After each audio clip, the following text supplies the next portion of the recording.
Guess what? I got an air conditioner.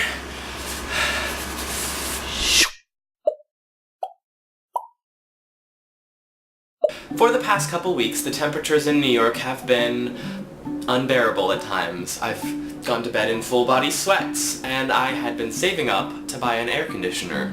So I tried to vent my frustrations on Facebook, which is always the best place to share personal problems. I get a Facebook notification from a friend in Kansas, and she says that she wants to help me out with buying an air conditioner. I felt like I must have been dreaming because that kind of generosity just doesn't seem to happen anymore. Turns out I wasn't dreaming. This guardian angel was real. So I decided to do some research at HomeDepot.com. I found the perfect make and model for my window size. I ended up finding a couple of free hours to actually go down to the Home Depot to make sure that I knew what I was getting myself into.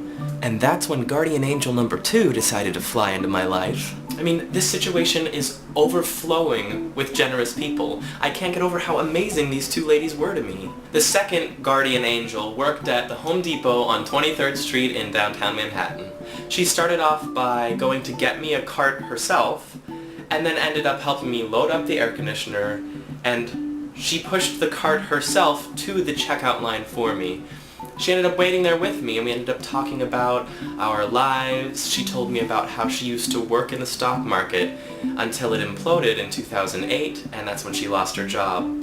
So she's been working at Home Depot for the past 2 years, and of course is dealing with horrible customers. I had some horror stories of my own of terrible people that I had to work with, as one does when you work in catering. When we finally get to the checkout, she informs her coworker that she wants to go ahead and give me 10% off because I'm the first nice guy that she's had the pleasure of helping out in a very long time. And I'm literally speechless at this point, and so I give some awkward laugh, thank you kind of mix. Thank you. Thanks. Then she decides to walk me out the door to wait for a cab, and it was on our way there that we discover we are both from Kansas. She was born in Eureka, Kansas, and she moved to New York around 35 years ago. So I hail a cab, and I load my air conditioner into the trunk, and we've given each other probably 5 or 6 handshakes goodbye at this point. We keep saying how great it is to meet one another, and then something came over me, and I decided to just go ahead and give her a hug. She went out of her way to make my day better, so I took a chance on giving a stranger a hug. So I get into the cab, and she tells me to come back anytime and to ask for her, and that she'll always help me out.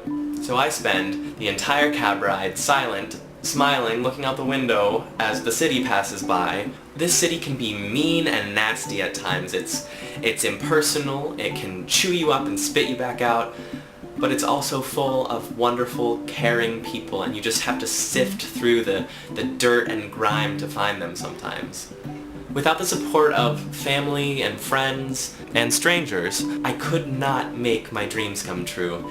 I am so grateful to everyone who has helped support me and get me to this point in my life, and I can't wait to continue to make you proud in my future projects. So to recap this episode in one statement, I would say all the best people in the world are from Kansas.